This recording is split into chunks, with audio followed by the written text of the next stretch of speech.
Good morning, everyone. My name is Nick Macklin. I'm going to be talking to you today about bringing a pro football team back to Los Angeles and the effects it will have on Southern California's economy. I'm going to have two main points that I'm going to be discussing. It will be able to cut into, number one, it will be able to cut into the number of unemployment in Southern California. And number two, it will help to bring taxes down. Starting with point number one, the way it's going to help us with the number of unemployment is it's going to bring thousands of jobs to Southern California, and that's one of the biggest areas affected by unemployment because it's so overpopulated. During the 36 months that it'll take to build the stadium, it's estimated that 20 to 30,000 jobs will be available, and that was a straight quote from Miranda Green. She's a reporter for Newsweek and the Daily Beast. The city is also saying that building a stadium will give a green light to start renovating the LA Convention Center, which will also open up spaces for the small business owners in the area and start getting renovations out, or start getting cash flow that way as well, and more jobs as well. It is projected that about 16,000 of the jobs from the stadium will be construction jobs, but with that being said, they will still be able to open up between 4,000 and 14,000 permanent jobs just from the stadium alone. That's not even including the all the jobs for the small businesses around it as well. Moving on to point number two, it'll help to bring taxes down. The city expects to make $13.4 million annually in taxes paid after the stadium is built. So obviously, in the first couple of years, it's going to be a little bit slower just because of the actual process of building the stadium. But after it's built, you can expect at least $13.4 million coming in tax revenue. So that will substantially bring down the taxes we pay. The league's big teams, the rich teams, generate more than $200 million annually in local revenue. So that just brings all those people to the area and allows those businesses to grow, which also helps tax inflation. As unemployment goes down, so will the taxes. That just goes without saying. AEG, who is actually sponsoring the build and paying for the whole thing out of their pocket, by them doing that, it makes it to where the team and the city don't have to pay any taxes on the stadium. It's all on AEG, so that literally has no effect on the city's like having them have to pay any of the taxes, which also helps all of you as well.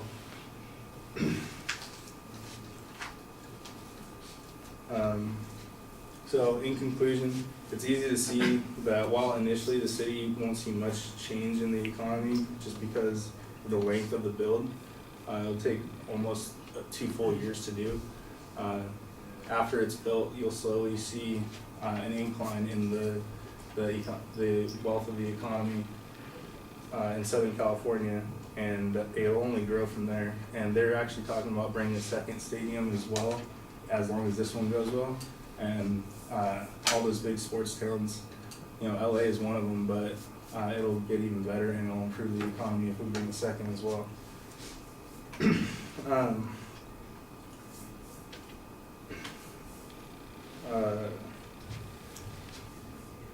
Yeah, thank you for listening.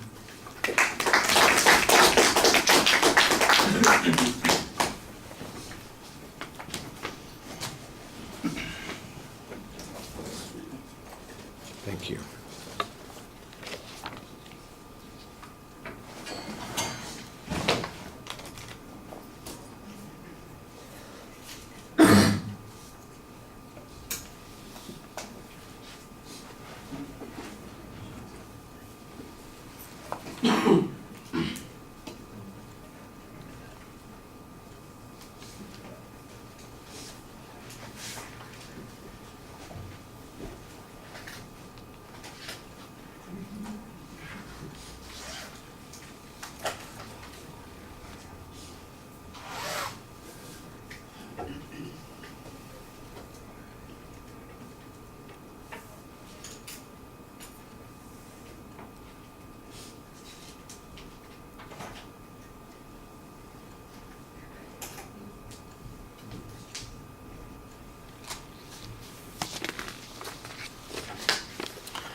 All right, Nick, we know what your subject is, and the secondary points are clearly previewed, and they imply a point of view, but you don't really have a proposition. You've got an attention device that identifies what the subject matter is, but doesn't make a particular claim.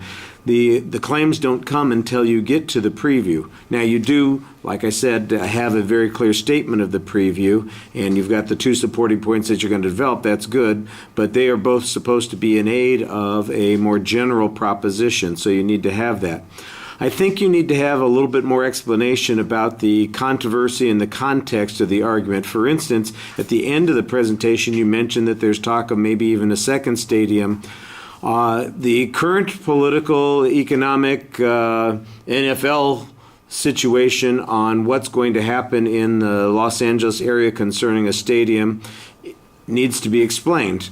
There are two groups that are proposing building stadiums in two completely different places. The AEG proposal, which looked like it had the inside track 2 years ago, nobody seems to be talking about right now, and it's still not clear what the NFL is going to do. So the question then becomes, is your argument generic enough to apply to any of the proposals that would come up?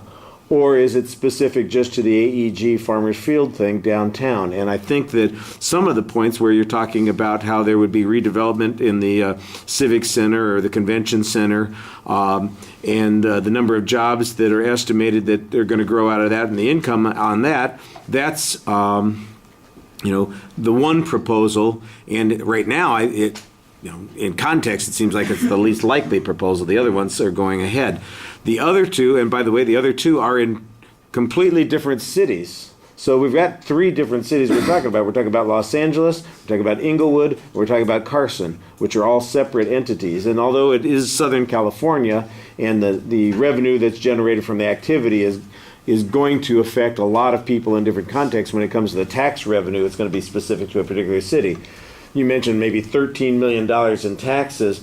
The city of Los Angeles, I don't know how big a deal that would be to the city of Los Angeles. They're a pretty big place, and $13 million out of their whole budget, I don't know how important it is. But like a city like Inglewood or Carson, that's a big chunk of money, and I think you could make a stronger argument that those cities in particular would benefit from having the stadiums built in their locations, because it would provide a big economic boost to their local government situation.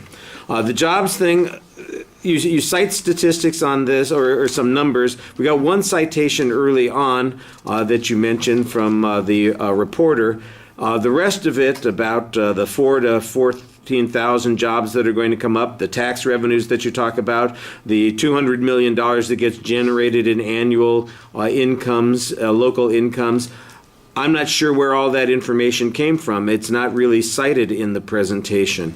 I think you do a good job speaking to the audience. You generally look up. You seem like you know what you're talking about and are interested in the subject matter.